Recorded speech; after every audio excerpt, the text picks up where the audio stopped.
ابراہیم علیہ السلام کا قصہ۔ ابراہیم علیہ السلام جنہیں خلیل الرحمن کہا جاتا ہے، وہ آزر کے بیٹے اور نوح علیہ السلام کی اولاد میں سے تھے، اور ہر نبی جو نوح علیہ السلام کے بعد آئے وہ ان کی اولاد میں سے ہوئے۔ اللہ تعالیٰ نے ابراہیم علیہ السلام کو بھی توحید کے ساتھ بھیجا، جیسے کہ تمام رسولوں کو بھیجا جاتا تھا۔ ابراہیم علیہ السلام نے اپنے والد کو اللہ کی عبادت کی طرف بلایا اور انہیں بتوں کی عبادت سے منع کیا۔ وہ اچھے اور نرم اسلوب سے اپنے والد کو بتایا کرتے تھے کہ مورتیاں نہ ہی آپ کی باتوں کو سن سکتی ہیں اور نہ ہی آپ کو دیکھ سکتی ہیں، اور نہ ہی آپ کے لیے نفع یا نقصان کا اختیار رکھتی ہیں، کیونکہ یہ بے جان ہیں۔ لہٰذا آپ کیسے ان کی عبادت کرتے ہیں جبکہ آپ سننے اور دیکھنے والے زندہ انسان ہیں؟ ابراہیم علیہ السلام نے انہیں یہ بھی بتلایا کہ انہیں ڈر ہے کہ کہیں آپ کی موت شرک پر نہ ہو جائے، پھر تو اللہ آپ کو جہنم کے عذاب میں ڈال دے گا جس سے آپ کبھی نہیں نکل سکیں گے۔ مگر ان سب کے باوجود بھی اور اتنی نرمی سے اپنے والد کو آگاہ کرنے کے بعد بھی ان کے والد نے انہیں دور کر دیا اور دھمکی دی اور کہا کہ اگر تو باز نہ آیا تو میں تجھے سنسار کر دوں گا۔ ان سے کہا قال اراغب انت عن آلہتی یا ابراہیم لئن لم تنتہ لارجمنک وہجرنی ملیا، یعنی انہوں نے کہا کہ اے ابراہیم، کیا تو ہمارے معبودوں سے روگردانی کر رہا ہے؟ اگر تو باز نہ آیا تو میں تجھے پتھروں سے مار ڈالوں گا، جا ایک مدت دراز تک مجھ سے الگ رہ۔ مگر ابراہیم علیہ السلام نے اپنے والد کی سختی کا جواب شفقت اور ادب سے دیا اور کہا قال سلام علیک ساستغفر لک ربی انہ کان بی حفیا، یعنی اچھا تم پر سلام ہو، میں تو اپنے رب سے تمہاری بخشش کی دعا کرتا رہوں گا، وہ مجھ پر حد درجہ مہربان ہے۔ ابراہیم علیہ السلام کی قوم میں بہت سارے بت ہوا کرتے تھے، جن میں سے ایک بڑا بت بھی تھا۔ ابراہیم علیہ السلام اپنی قوم کو صرف اللہ کی عبادت کی طرف بلاتے رہے اور انہیں بت پرستی سے منع کرتے رہے۔ وہ لوگوں کو کہا کرتے تھے کہ جب یہ بت نہ دیکھ سکتے ہیں اور نہ سن سکتے ہیں، نہ باتیں کر سکتے ہیں اور نہ ہی فائدہ یا نقصان پہنچا سکتے ہیں، تو پھر تم ان کی عبادت کیوں کرتے ہو؟ صرف اللہ کی عبادت کرو جو تم کو سنتا اور دیکھتا ہے۔ اسی کے ہاتھ میں تمہارا نفع ہے، جیسے صحت، مال، اولاد اور بارش وہی دیتا ہے، اور اسی کے ہاتھ میں نقصان ہے، جیسے بیماری، بھوک، محتاجی اور قحط سالی۔ مگر جب ان کی قوم نے ان کی ایک نہ مانی تو انہوں نے اپنی قوم کو سمجھانے کے لیے ایک اور طریقہ سوچا جس سے لوگ یہ سمجھ جائیں کہ یہ بت عبادت کے لائق نہیں ہیں۔ وہ بتوں کے پاس گئے اور انہیں توڑ ڈالا، سوائے ایک بڑے بت کے جنہیں انہوں نے چھوڑ دیا تھا۔ جب لوگوں نے بتوں کو ٹوٹا ہوا دیکھا تو بہت غصہ ہوئے اور آپس میں پوچھنے لگے کہ ہمارے معبودوں کے ساتھ یہ کام کس نے کیا ہے؟ انہوں نے کہا کہ ہم نے ابراہیم کو ان کے بارے میں کہتے سنا تھا۔ لوگ ابراہیم علیہ السلام کے پاس گئے اور ان سے پوچھا اَأَنْتَ فَعَلْتَ هَذَا بِآلِهَتِنَا یا ابراہیم، یعنی اے ابراہیم، کیا تو نے ہمارے معبودوں کے ساتھ ایسا کیا ہے؟ ابراہیم علیہ السلام نے انہیں ایسا جواب دیا جس نے انہیں چونکا دیا اور انہیں اس کی توقع بھی نہیں تھی۔ انہوں نے کہا بل فعلہ کبیرہم ھذا فاسألوہم ان کانوا ینطقون، یعنی انہوں نے جواب دیا کہ اس کام کو ان کے بڑے نے کیا ہے، تم اپنے خداؤں سے پوچھ لو اگر یہ بولتے ہوں۔ اس وقت فرجعوا الى انفسهم فقالوا انکم انتم الظالمون، یعنی بس یہ لوگ اپنے دلوں میں قائل ہو گئے اور کہنے لگے واقعی ظالم تو تم ہی ہو، کیونکہ انہیں اب سمجھ میں آ گیا تھا کہ وہ غلطی پر ہیں اور یہ مورتیاں عبادت کے لائق نہیں ہیں۔ نہ تو یہ اپنی عبادت کرنے والوں سے باتیں کر سکتی ہیں اور نہ ہی ان کی باتیں سن سکتی ہیں، اور وہ خود تو اپنے آپ کو نہ نفع پہنچا سکتی ہیں اور نہ ہی کسی نقصان کو اپنے آپ تک پہنچنے سے روک سکتی ہیں۔ لیکن ان کی قوم نے حق کو قبول نہ کیا بلکہ شرک پر جمے رہے، بلکہ ابراہیم علیہ السلام سے بتوں کا بدلہ لینے کے لیے آگ میں جلا دینے کی دھمکی دے ڈالی اور اسے عملی جامہ بھی پہنایا۔ اس کے لیے انہوں نے ایک بہت بڑی آگ سلگائی اور اس میں ابراہیم علیہ السلام کو ڈال دیا۔ ابراہیم علیہ السلام نے کہا حسبی اللہ و نعم الوکیل، یعنی اللہ تعالیٰ میرے لیے کافی ہے اور وہ بہت اچھا کارساز ہے، یعنی تمہارے شرک کے مقابلے میں اللہ تعالیٰ تمہارے خلاف میری مدد کرے گا۔ اس جملے سے ہمیں یہ فائدہ ملتا ہے کہ موحد شخص اللہ کے سوا کسی اور سے دل نہیں لگاتا، چاہے مشکل وقت ہو یا آسان، بلکہ وہ اکیلے اللہ سے فریاد کرتا ہے، اور جو اللہ ہی سے فریاد کرتا ہے تو اللہ اس کی ضرور مدد کرتا ہے، جیسے کہ ابراہیم علیہ السلام کے ساتھ ہوا۔ جب انہوں نے اللہ سے فریاد کی اور کہا حسبی اللہ و نعم الوکیل، تو اللہ نے آگ سے کہا یا نار کونی بردا وسلاما علی ابراہیم، یعنی اے آگ تو ٹھنڈی ہو جا اور ابراہیم کے لیے سلامتی بن جا۔ اس سے آگ ٹھنڈی ہو گئی اور ابراہیم علیہ السلام کو کوئی نقصان نہیں پہنچا۔ اس بڑے معجزے سے یہ بھی واضح ہو گیا کہ ابراہیم علیہ السلام ہی حق پر تھے اور وہ لوگ گمراہی پر۔ اس کے بعد ابراہیم علیہ السلام نے ان لوگوں کو چھوڑ دیا اور دوسری جگہ ہجرت کر گئے۔ ابراہیم علیہ السلام اور ستارہ پرست لوگوں کا واقعہ۔ اللہ تعالیٰ نے سورج، چاند اور ستارے پیدا کیے اور انہیں بنی آدم کے لیے مسخر کر دیا۔ چنانچہ اللہ تعالیٰ کا ارشاد ہے وَسَخَّرَ لَكُمُ اللَّيْلَ وَالنَّهَارَ وَالشَّمْسَ وَالْقَمَرَ وَالنُّجُومُ مُسَخَّرَاتٌ بِأَمْرِهِ إِنَّ فِي ذَلِكَ لَآيَاتٍ لِقَوْمٍ يَعْقِلُونَ، یعنی اسی اللہ نے رات، دن اور سورج چاند کو تمہارے لیے تابع کر دیا ہے، اور ستارے بھی اسی کے حکم کے ماتحت ہیں، یقیناً اس میں عقل مند لوگوں کے لیے نشانیاں موجود ہیں۔ سورج، چاند اور ستاروں کے پیدا کرنے کے فائدے ہیں، جیسے سورج کی روشنی سے پیڑ پودے بڑھتے ہیں، نیز صحت کے لیے بھی یہ ضروری ہے۔ اسی طرح ان سے وقت اور جہاد کا علم ہوتا ہے، اور اس کے علاوہ اور بھی فائدے ہیں جو ان کا خالق اللہ ہے، اس کے سوا کوئی نہیں جانتا۔ مگر شیطان اپنے دوستوں کے لیے ان کی پرستش کو مزین اور خوبصورت کر کے دکھاتا ہے، اور یہ لوگوں کو بہکاتا ہے کہ وہ سورج، چاند اور ستاروں کی پرستش کریں اور ان کا سجدہ کریں۔ انہی قوموں میں سے ایک قوم تھی جن کی طرف ابراہیم علیہ السلام بھیجے گئے۔ ابراہیم علیہ السلام نے اس قوم کی غلطی کو بیان کرنے کے لیے ایک اسلوب اختیار کیا۔ جب رات ہوئی اور ایک روشن ستارہ نظر آیا جسے الزہرہ کہا جاتا ہے، تو انہوں نے اپنی قوم سے کہا ھذا ربی، یعنی یہ میرا رب ہے۔ لیکن جب وہ سورج نکلنے پر چھپ گیا تو انہوں نے کہا کہ میں اس کی عبادت نہیں کرتا جو غائب ہو جائے اور پھر دن بھر مجھ سے چھپا رہے۔ اگر میں بیمار پڑ جاؤں یا بھوکا ہو جاؤں تو میں کیسے اسے اپنی حاجت پوری کرنے کے لیے پکاروں گا جبکہ یہ غائب رہے گا؟ پھر انہوں نے انتظار کیا یہاں تک کہ چاند نکلا۔ انہوں نے کہا ھذا ربی، یعنی یہ میرا رب ہے، کیونکہ یہ اس ستارے سے بڑا ہے اور زیادہ روشن ہے۔ لیکن جب چاند بھی صبح کی روشنی میں چھپ گیا اور اس کی روشنی چلی گئی تو انہوں نے کہا لئن لم يهدني ربي لأكونن من القوم الضالين، یعنی اگر مجھے میرے رب نے ہدایت نہ کی تو میں گمراہ لوگوں میں شامل ہو جاؤں گا۔ کیونکہ جو ایسی معبود کی عبادت کرتا ہے جو کمزور ہو کر غائب ہو جائے تو ایسا شخص یقیناً گمراہ ہے، ہدایت پر نہیں ہے، کیونکہ وہ اس کی عبادت کر رہا ہے جو عبادت کے لائق نہیں ہے۔ پھر جب سورج طلوع ہوا جو ان میں سب سے زیادہ بڑا تھا اور روشن تھا، تو ابراہیم علیہ السلام نے اپنی قوم سے کہا ھذا ربی ھذا اکبر، یعنی یہ میرا رب ہے، یہ تو سب سے بڑا ہے۔ لیکن سورج کا بھی معاملہ ان سے بہتر نہیں تھا۔ عصر کے بعد سورج کی روشنی بھی کمزور پڑ گئی اور اس کا رنگ بھی بدل گیا، یہاں تک کہ وہ ڈوب گیا اور رات کی تاریکی چھا گئی۔ اب تو وہ دوسرے دن نکلے گا، مجھے کسی چیز کی ضرورت پڑ جائے تو میں اسے کیسے پکاروں گا، اس سے کیسے فریاد کروں گا؟ جو اس کی عبادت کرتے ہیں وہ کیسے ایسا کرتے ہیں جبکہ وہ غائب ہو جاتا ہے؟ لہٰذا سورج بھی عبادت کے لائق نہیں ہے، جبکہ وہ تمام ستاروں اور سیاروں میں جو ہم دیکھتے ہیں بڑا نظر آتا ہے۔ رہی بات عبادت کی تو سچا معبود صرف اللہ ہے جو عبادت کا مستحق ہے۔ اسی نے سورج، چاند اور ستاروں کو پیدا کیا اور وہی تمام کاموں کی تدبیر کرتا ہے۔ وہ اپنی مخلوق سے غائب نہیں بلکہ اپنے علم سے ان کے ساتھ ہے۔ وہ انہیں سن رہا ہے، دیکھ رہا ہے اور ان سب کا احاطہ کیا ہوا ہے۔ ان کے حالات کو جانتا ہے، ان کی دعاؤں کو سنتا ہے اور قبول کرتا ہے، اور مصیبتوں کو وہی دور کرتا ہے۔ یہی ہے وہ اللہ جو اکیلا ہے۔ اسی لیے جب سورج ڈوب گیا تو ابراہیم علیہ السلام نے اپنی قوم سے کہا یا قوم انی بریء مما تشرکون، یعنی جب سورج غروب ہو گیا تو ابراہیم علیہ السلام نے کہا اے میری قوم، بے شک میں تمہارے شرک سے بیزار ہوں۔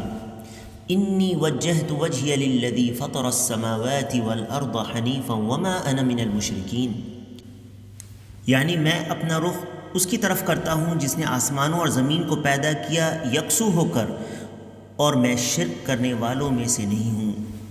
ابراہیم علیہ السلام اور ربوبیت کا دعویٰ کرنے والے بادشاہ کا قصہ۔ اللہ تعالیٰ کا ارشاد ہے، أَلَمْ تَرَ إِلَى الَّذِي حَاجَّ إِبْرَاهِيمَ فِي رَبِّهِ أَنْ آتَاهُ اللَّهُ الْمُلْكَ إِذْ قَالَ إِبْرَاهِيمُ رَبِّيَ الَّذِي يُحْيِي وَيُمِيتُ قَالَ أَنَا أُحْيِي وَأُمِيتُ قَالَ إِبْرَاهِيمُ فَإِنَّ اللَّهَ يَأْتِي بِالشَّمْسِ مِنَ الْمَشْرِقِ فَأْتِ بِهَا مِنَ الْمَغْرِبِ فَبُهِتَ الَّذِي كَفَرَ وَاللَّهُ لَا يَهْدِي الْقَوْمَ الظَّالِمِينَ، یعنی کیا تو نے اسے نہیں دیکھا جو سلطنت پا کر ابراہیم علیہ السلام سے اس کے رب کے بارے میں جھگڑ رہا تھا؟ جب ابراہیم علیہ السلام نے کہا کہ میرا رب تو وہ ہے جو جلاتا ہے، یعنی زندگی دیتا ہے اور مارتا ہے، وہ کہنے لگا میں بھی زندگی دیتا ہوں اور مارتا ہوں۔ ابراہیم علیہ السلام نے کہا اللہ تعالیٰ سورج کو مشرق کی طرف سے لے آتا ہے تو اسے مغرب کی جانب سے لے آ۔ اب تو وہ کافر بھوچکا رہ گیا اور اللہ تعالیٰ ظالموں کو ہدایت نہیں دیتا۔ اس آیت میں ابراہیم علیہ السلام کے زمانے میں ایک کافر بادشاہ کے قصے کی طرف اشارہ ہے جسے اپنی بادشاہت پر بڑا فخر تھا۔ وہ اس بات کا دعویٰ کرتا تھا جس پر صرف اللہ تعالیٰ ہی قادر ہے۔ اس نے ابراہیم علیہ السلام سے پوچھا کہ تیرا رب کون ہے؟ انہوں نے کہا اللہ میرا رب ہے جو زندگی اور موت دیتا ہے، جس کے سوا کوئی زندگی اور موت دینے پر اختیار نہیں رکھتا۔ بادشاہ نے تکبر اور غرور کرتے ہوئے کہا میں زندگی اور موت دیتا ہوں۔ یہ نہیں کہا کہ میں ہی ہوں جو زندگی اور موت دیتا ہوں، بلکہ کہا میں زندگی اور موت دیتا ہوں، یعنی اے ابراہیم تیرے رب کے ساتھ میں بھی ہوں جو بعض کو زندگی اور بعض کو موت دیتا ہوں۔ اپنی اس بات کی تائید میں اور جاہلوں کو دھوکہ دینے کے لیے اس نے دو لوگوں کو بلایا، ایک کو قتل کر دیا اور دوسرے کو چھوڑ دیا، اور کہا اس کو میں نے مار ڈالا اور اسے زندہ چھوڑ دیا۔ جب ابراہیم علیہ السلام نے دیکھا کہ یہ لوگوں کی عقلوں سے کھیل رہا ہے تو ابراہیم علیہ السلام نے کہا کہ میرا رب جس کی میں عبادت کرتا ہوں وہ ہے جو سورج کو مشرق سے نکالتا ہے، تو اگر تو واقعی رب ہے جیسا کہ تیرا گمان ہے تو سورج کو مغرب سے نکال دے۔ اس پر وہ حیران اور پریشان ہو کر خاموش ہو گیا کہ وہ اب کیا کرے، کیونکہ اس کا جھوٹ اب واضح ہو چکا تھا۔ اس قصے سے یہ فائدہ حاصل ہوتا ہے کہ مردے اور ستارے وغیرہ عبادت کے لائق نہیں، بلکہ عبادت کے لائق تو صرف اللہ ہے جس کے سوا کوئی عبادت کے لائق نہیں ہے، جس نے ہر چیز کو پیدا کیا ہے اور وہی زندگی اور موت دیتا ہے۔ سارہ اور ہاجر کا قصہ۔ ابراہیم علیہ السلام کی بیوی سارہ تھیں جن کی کوئی اولاد نہیں تھی۔ جب ابراہیم علیہ السلام کے ساتھ وہ ایک سفر میں کافر ملک میں گئی تو اس ملک کا بادشاہ جو ایک کافر اور فاجر شخص تھا، اس نے سارہ کے بارے میں سنا اور انہیں طلب کیا۔ جب بادشاہ نے سارہ کے ساتھ بدتمیزی کا ارادہ کیا تو انہوں نے اللہ سے فریاد کی اور وضو کرنے کے بعد نماز ادا کی اور اپنے ایمان اور صالح عمل کے وسیلے سے اللہ سے دعا کیا اور کہا اے اللہ اگر میں تجھ پر اور تیرے رسول پر ایمان رکھتی ہوں اور اگر میں نے اپنے شوہر کے سوا اپنی شرمگاہ کی حفاظت کی ہے تو اس کافر کو مجھ پر مسلط نہ ہونے دے۔ اتنے میں وہ بادشاہ تھرایا اور کانپنے لگا اور اس کا پاؤں زمین میں دھس گیا اور وہ سارہ تک نہ پہنچ سکا۔ سارہ کو اس بات کا خوف ہوا کہ کہیں وہ مر نہ جائے اور اس کے قتل کا الزام ان کے سر پر نہ آ جائے، ورنہ اس بادشاہ کے لوگ بھی انہیں قتل کر دیں گے۔ سارہ نے کہا کہ اے اللہ اگر یہ مر گیا تو لوگ کہیں گے کہ اسی نے بادشاہ کو قتل کر دیا ہے۔ اللہ نے ان کی دعا قبول کر لی اور یہ بادشاہ واپس صحت مند اور ٹھیک ہو گیا۔ پھر اس نے دوبارہ اسی طرح کرنا چاہا تو پھر ویسا ہی ہوا جیسا کہ پہلی بار ہوا تھا، اور اسی طرح 3 بار ایسا ہوا، یہاں تک کہ یہ بادشاہ سمجھ گیا کہ وہ سارہ تک پہنچنے کی قدرت نہیں رکھتا۔ اس نے حکم دیا کہ سارہ کو اس کے محل سے نکال دیا جائے اور ان کی خدمت کے لیے ہاجر کو تحفہ کے طور پر دے دیا۔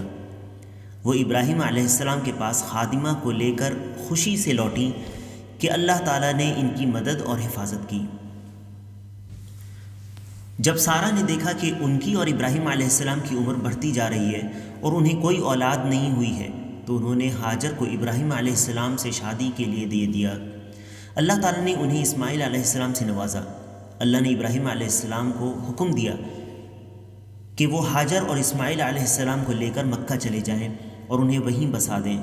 ابراہیم علیہ السلام انہیں لے کر مکہ چلے گئے جو ویران تھا اور وہاں کوئی بھی نہیں بسا ہوا تھا۔ انہیں جس جگہ بعد میں کعبہ کی تعمیر کی گئی اس کے قریب ایک درخت کے پاس پانی کے مشکیزیں اور کچھ کھجوروں کے ساتھ چھوڑ دیا۔ جب وہ شام کی طرف واپس لوٹنے لگے تو ہاجر نے انہیں آواز دی اور کہا کہ اے ابراہیم، تم ہمیں اس وادی میں چھوڑ کر کہاں جا رہے ہو جہاں نہ کوئی انسان ہے اور نہ کوئی چیز؟ وہ بار بار یہی دہراتی رہی، مگر ابراہیم علیہ السلام ان کی طرف دھیان نہیں دے رہے تھے۔ انہوں نے آخر یہ کہا، کیا اللہ نے آپ کو اس کا حکم دیا ہے؟ انہوں نے کہا ہاں۔ ہاجر نے کہا، پھر اللہ ہمیں ضائع و برباد نہیں کرے گا، اور پھر وہ لوٹ گئیں۔ اس سے پتہ چلتا ہے کہ ان کے اندر ایمان اور قوت یقین کتنا تھا۔ ابراہیم علیہ السلام وہاں سے چلے یہاں تک کہ جب وہ ثنیہ یعنی پہاڑی کے اوپری راستے پر آ گئے کہ وہ انہیں نہیں دیکھیں، انہوں نے اپنا رخ اس طرف کیا جس طرف بعد میں کعبہ کو تعمیر کیا، اور ان کلمات کے ساتھ ہاتھ اٹھا کر اللہ سے دعا کیا، ربنا انی اسکنت من ذریتی بواد غیر ذی زرع عند بیتک المحرم ربنا لیقیموا الصلاة فاجعل افئدة من الناس تہوی الیہم وارزقہم من الثمرات لعلہم یشکرون۔ یعنی اے ہمارے رب، میں نے کچھ اولاد اس بے کھیتی کی وادی میں تیرے حرمت والے گھر کے پاس بسائی ہے۔ اے ہمارے رب، یہ اس لیے کہ وہ نماز قائم رکھیں، بس تو کچھ لوگوں کے دلوں کو ان کی طرف مائل کر دے اور انہیں پھلوں کی روزیاں عنایت فرما تاکہ یہ شکر گزاری کریں۔ اسماعیل یعنی ہاجر اس شیرخوار بچے اسماعیل کو دودھ پلاتی رہیں اور جو پانی تھا اس سے پیتی رہیں یہاں تک کہ پانی ختم ہو گیا اور وہ دونوں پیاسے ہو گئے۔ اسماعیل علیہ السلام بھوک اور پیاس سے اپنے پیٹ کے بل الٹ پلٹ کر رہے تھے۔ جب ماں نے بیٹے کو اس حالت میں دیکھا تو وہ اٹھیں اور نزدیک کے ایک پہاڑی جس کا نام صفا ہے اس پر چڑھیں تاکہ دیکھیں کہ آس پاس کوئی ہے، مگر وہاں کوئی نہ تھا۔ پھر وہ دوڑتی ہوئی وادی کو پار کرتے ہوئے مروہ پہاڑی پر چڑھیں تاکہ نظر دوڑائیں کہ کوئی نظر آ رہا ہے کہ نہیں۔ پھر وہ دوبارہ صفا پر آئیں اور اسی طرح 7 بار صفا اور مروہ کے درمیان پانی کی تلاش میں دوڑتی رہیں۔ ابن عباس رضی اللہ عنہما کہتے ہیں کہ نبی صلی اللہ علیہ وسلم نے کہا، فَذَلِكَ سَعْيُ النَّاسِ بَيْنَهُمَا، یعنی اسی لیے ہے لوگوں کا سعی کرنا، یعنی صفا اور مروہ کے درمیان 7 بار سعی کرنا حج اور عمرہ کے ارکان میں سے ایک رکن ہے۔ جب وہ مروہ پر چڑھیں تو انہیں ایک آواز سنائی دی۔ انہوں نے کہا خاموش، یعنی وہ خود اپنے آپ سے یہ کہہ رہی تھیں تاکہ وہ سنیں آواز کو۔ انہوں نے آواز سنی، انہوں نے کہا کہ میں نے تمہیں سن لیا، اگر تم میری مدد کر سکتے ہو تو کرو۔ وہ دیکھتی ہیں کہ ایک فرشتہ یعنی جبرائیل علیہ السلام زمزم کی جگہ پر ہے۔ وہ دیکھتی ہیں کہ فرشتے نے اپنی ایڑھی سے زمین میں گڑھا کر دیا ہے جس سے پانی نکل رہا ہے۔ ہاجر نے اسے حوض کی شکل میں بنا دیا اور اپنے ہاتھ سے اس طرح کر دیا کہ پانی بہنے نہ پائے، اور چلو سے پانی اپنے مشکیزے میں ڈالنے لگیں۔ جب وہ بھر چکی تو وہاں سے پانی کا چشمہ پھر ابل پڑا۔ انہوں نے اس سے پیا اور اپنے بچے کو دودھ پلایا۔ فرشتے نے ان سے کہا کہ اب ضائع اور ہلاک ہونے سے مت ڈرو، کیونکہ یہیں پر اللہ کا گھر ہوگا جو یہ بچہ اور اس کے والد تعمیر کریں گے، اور اللہ اپنے خاص بندوں کو ضائع نہیں کرتا۔ اسی طرح وقت گزرتا رہا یہاں تک کہ قبیلہ جرہم کے کچھ لوگوں کا گزر وہاں سے ہوا۔ اسماعیل علیہ السلام کی والدہ پانی کے قریب بیٹھی تھیں۔ انہوں نے کہا کہ کیا آپ ہمیں اپنے پڑوس میں پڑاؤ ڈالنے کی اجازت دیں گی؟ انہوں نے کہا ہاں، مگر پانی پر تمہارا کوئی حق نہیں ہوگا۔ انہوں نے کہا ٹھیک ہے۔ ابن عباس رضی اللہ عنہما کہتے ہیں، اسماعیل نے انسانوں کی موجودگی کو پسند کیا اور یہ ان کے لیے دل جمعی کا باعث ہوئی، لہٰذا ان لوگوں نے وہاں پر قیام کر لیا اور ان کے کئی گھرانے وہاں پر آباد ہو گئے۔ اسماعیل علیہ السلام کے ذبح کا قصہ۔ اس سے قبل ابراہیم علیہ السلام کی قوم نے جب عراق میں انہیں جلانے کی ناکام کوشش کی تھی، اس کے بعد ابراہیم علیہ السلام نے ہجرت کر لی اور شام کی طرف چلے گئے تھے۔ انہوں نے اللہ سے نیک صالح اولاد کی دعا کی اور اللہ نے انہیں اسماعیل علیہ السلام سے نوازا۔ اللہ تعالیٰ کا ارشاد ہے وقال انی ذاہب الی ربی سیہدین رب ہب لی من الصالحین فبشرناہ بغلام حلیم، یعنی ابراہیم نے کہا میں تو ہجرت کر کے اپنے رب کی طرف جانے والا ہوں، وہ ضرور میری رہنمائی کرے گا، اے میرے رب مجھے نیک بخت اولاد عطا فرما۔ تو ہم نے اسے ایک بردبار بچے کی بشارت دی، یعنی اسماعیل علیہ السلام کی بشارت دی۔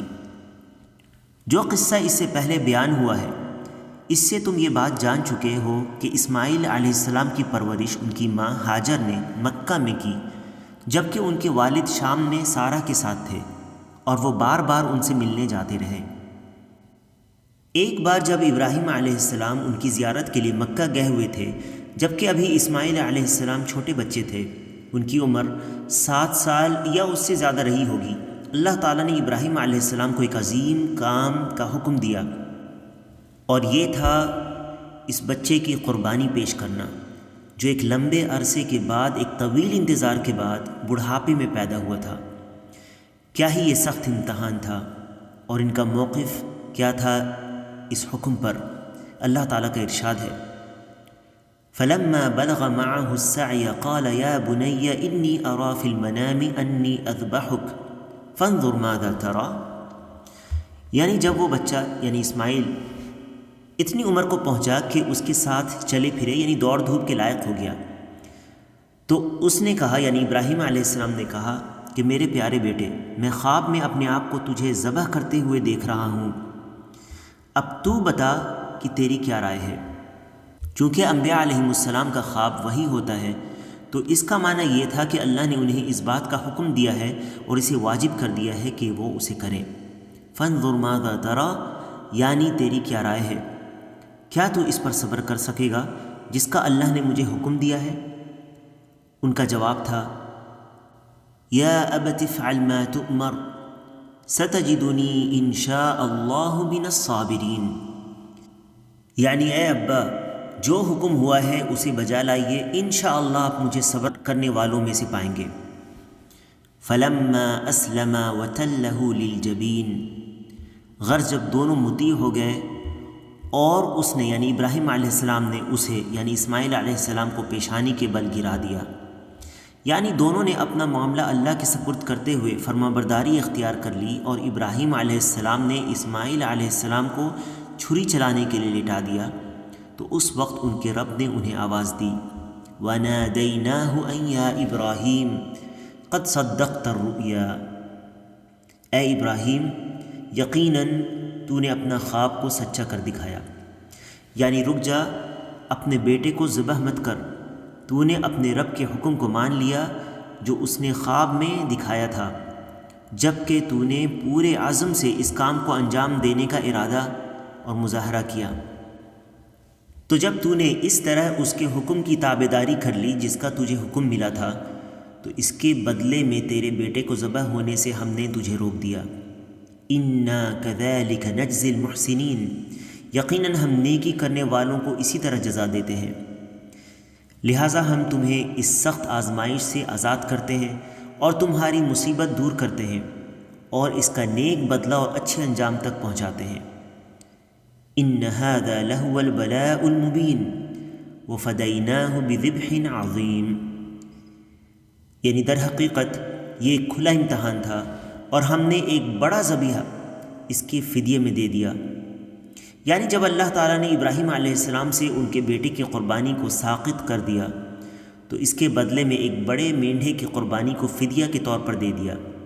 کہا جاتا ہے کہ وہ مینڈھا جنت سے نازل ہوا تھا، اور اس طرح اضحیہ ہر سال سنت مشروعہ قرار پائی۔ اللہ تعالیٰ کی عبادت کے لیے کعبہ کی تعمیر کا قصہ۔ ابراہیم علیہ السلام اکثر ہاجر اور اسماعیل علیہ السلام کی زیارت کے لیے شام سے مکہ آیا کرتے تھے۔ ایک بار ہاجر کی وفات کے بعد آئے تو انہوں نے اسماعیل علیہ السلام کو گھر پر موجود نہ پایا، وہ شکار کے لیے نکلے ہوئے تھے۔ ابراہیم علیہ السلام نے ان کی بیوی سے ان کا حال چال پوچھا تو انہوں نے اپنے حال کو لے کر شکوہ شکایت کی، کہا کہ ہم تنگی اور بدحالی میں ہیں۔ ابراہیم علیہ السلام نے کہا کہ جب تمہارا شوہر آ جائے تو ان سے میرا سلام کہنا اور کہنا کہ وہ اپنے دروازے کی چوکھٹ کو بدل ڈالیں۔ جب اسماعیل علیہ السلام شکار کر کے گھر لوٹے تو انہوں نے اپنی بیوی سے پوچھا کہ کیا آج کوئی آیا تھا؟ انہوں نے کہا کہ ہاں، ایک بڑی عمر والے بزرگ آئے تھے جو اس شکل کے تھے۔ انہوں نے مجھ سے کچھ پوچھا اور میں نے انہیں بتایا۔ اسماعیل علیہ السلام نے کہا کہ کیا انہوں نے کچھ نصیحت بھی کی تھی؟ کہا ہاں، آپ کو سلام کہا ہے اور کہا ہے کہ آپ اپنے گھر کی چوکھٹ کو بدل دیں۔ اس پر اسماعیل علیہ السلام نے کہا کہ وہ میرے والد تھے اور انہوں نے مجھے یہ حکم دیا ہے کہ میں تمہیں طلاق دے دوں تو تم اپنے گھر چلی جاؤ۔ اس کے بعد ابراہیم علیہ السلام جب دوبارہ آئے تو اس وقت بھی اسماعیل علیہ السلام شکار کے لیے نکلے تھے اور اپنے گھر پر موجود نہیں تھے۔ انہوں نے اسماعیل علیہ السلام کے یہاں دوسری بیوی کو پایا اور ان سے اسماعیل علیہ السلام کے بارے میں اور حالات کے بارے میں پوچھا۔ انہوں نے کہا کہ وہ اچھے اور فراخی کے حال میں ہیں، یعنی اسماعیل علیہ السلام کی بیوی نے اللہ کا شکر ادا کیا، اللہ کی تعریف کی اور کہا کہ ہمارا کھانا گوشت ہے اور ہم پانی پیتے ہیں۔ ابراہیم علیہ السلام نے ان کے لیے گوشت اور پانی میں برکت کی دعا کی، پھر کہا اپنے شوہر کو میرا سلام کہنا اور کہنا کہ وہ اپنے گھر کی چوکھٹ کو برقرار رکھیں۔ جب اسماعیل علیہ السلام شکار کر کے گھر لوٹے تو انہوں نے اپنی بیوی سے پوچھا کہ کیا آج کوئی آیا تھا؟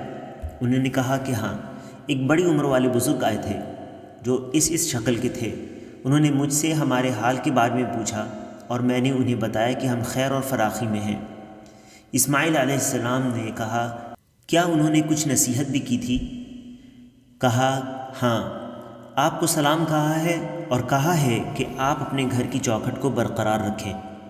اس پر اسماعیل علیہ السلام نے کہا کہ وہ میرے والد تھے اور تم میرے گھر کی چوکھٹ ہو، اور انہوں نے مجھے یہ حکم دیا ہے کہ میں تمہیں اپنے ساتھ رکھوں، کیونکہ وہ نیک صالحہ بیوی تھیں، لہٰذا انہیں طلاق نہ دیں۔ پھر ابراہیم علیہ السلام جب دوبارہ آئے تو اس وقت اسماعیل علیہ السلام زمزم کے قریب درخت کے سائے میں اپنی تیر بنا رہے تھے۔ جب اسماعیل علیہ السلام نے ابراہیم علیہ السلام کو دیکھا تو ان کی طرف کھڑے ہوئے، اور جس طرح ایک باپ اپنے بیٹے کے ساتھ اور بیٹا باپ کے ساتھ محبت کرتا ہے، وہی طرز عمل ان دونوں نے بھی ایک دوسرے کے ساتھ اختیار کیا۔ پھر ابراہیم علیہ السلام نے کہا اسماعیل، اللہ نے مجھے ایک کام کا حکم دیا ہے۔ کہا آپ کے رب نے جو حکم دیا ہے اسے آپ ضرور کریں۔ کہا کیا تم میری مدد کرو گے؟ کہا ہاں، میں آپ کی مدد کروں گا۔ ابراہیم علیہ السلام نے کہا اللہ نے مجھے یہاں پر ایک گھر بنانے کا حکم دیا ہے، اور ایک اونچے ٹیلے کی طرف اشارہ کیا کہ اس کے چاروں طرف۔ اس وقت ان دونوں نے کعبہ کی بنیاد پر عمارت تعمیر کی۔ اسماعیل علیہ السلام پتھر لے کر آیا کرتے اور ابراہیم علیہ السلام اسے تعمیر کرتے جاتے، اور یہ دونوں یہ دعا کرتے ربنا تقبل منا انک انت السمیع العلیم، یعنی اے ہمارے رب تو ہم سے قبول فرما، یقیناً تو سننے اور جاننے والا ہے۔ جب کعبہ کی دیوار بلند ہو گئی تو اسماعیل علیہ السلام ایک پتھر لے آئے جس پر چڑھ کر ابراہیم علیہ السلام کعبہ تعمیر کرتے، اور اسماعیل علیہ السلام انہیں پتھر لالا کر دیتے اور وہ کہتے جاتے ربنا تقبل منا انک انت السمیع العلیم۔ یہ بھی اللہ کی نشانیوں میں سے ہے کہ جب ابراہیم علیہ السلام اس پتھر پر کھڑے ہوئے تو اس پر ابراہیم علیہ السلام کے قدموں کے نشان ہو گئے، اور اسے مقام ابراہیم کہا جاتا ہے۔ اللہ تعالیٰ کا ارشاد ہے وَاتَّخِذُوا مِن مَّقَامِ إِبْرَاهِيمَ مُصَلًّى، یہ پتھر ابھی بھی کعبہ کے پاس موجود ہے۔ حجر اسود وہ پتھر ہے جو جنت سے نازل ہوا تھا، اور وہ بالکل سفید تھا۔ گناہوں کی وجہ سے یہ سیاہ ہو گیا تاکہ انسان اس بات کو یاد رکھے کہ دل بھی گناہوں کی وجہ سے سیاہ ہو جاتے ہیں جیسا کہ یہ پتھر سیاہ ہو گیا۔ لہٰذا لوگوں کو چاہیے کہ وہ اللہ کی بارگاہ میں توبہ کریں اور اس کی فرما برداری کریں اور اس کی نافرمانی نہ کریں۔ ابراہیم علیہ السلام کا قصہ ختم ہوا، والحمدللہ رب العالمین۔ ایک بات نوٹ کرنے کی ہے، اور وہ یہ ہے کہ مقام ابراہیم کعبہ کے پاس مسجد حرام کے صحن میں ہے، جسے اب شیشہ اور سنہری جالی سے گھیر دیا گیا ہے۔ یاد رہے کہ اس سے تبرک لینا، اس کو چھو کر اب اسے چومنا یا وہاں پر کوئی خاص دعائیں کرنا، یہ سب بدعتیں ہیں جیسا کہ بعض جاہل لوگ کرتے ہیں، اور یہ شرک تک لے جا سکتی ہیں۔ البتہ حجر اسود کو طواف کے دوران چومنا یا اس کی طرف اشارہ کرنا نبی صلی اللہ علیہ وسلم کی سنت کی پیروی کرتے ہوئے مشروع عمل ہے، جبکہ یہ عقیدہ ہو کہ یہ پتھر نفع اور نقصان کا اختیار نہیں رکھتا، بلکہ اللہ کی عبادت اور نبی صلی اللہ علیہ وسلم کی اتباع میں نے اسے چوما ہے، کیونکہ عبادت کی قبولیت کے لیے اللہ کے لیے اخلاص اور نبی صلی اللہ علیہ وسلم کی اتباع بنیادی شرطیں ہیں۔ عمر رضی اللہ عنہ نے کہا تھا حجر اسود کی طرف اشارہ کرتے ہوئے، انی اعلم انک حجر وانک لا تضر ولا تنفع ولولا انی رأیت رسول اللہ صلی اللہ علیہ وسلم قبلک ما قبلتک، یعنی میں جانتا ہوں کہ تو ایک پتھر ہے، نقصان اور نفع نہیں پہنچا سکتا، اگر میں نے رسول اللہ صلی اللہ علیہ وسلم کو تجھے چومتے ہوئے نہ دیکھا ہوتا تو میں تجھے نہیں چومتا۔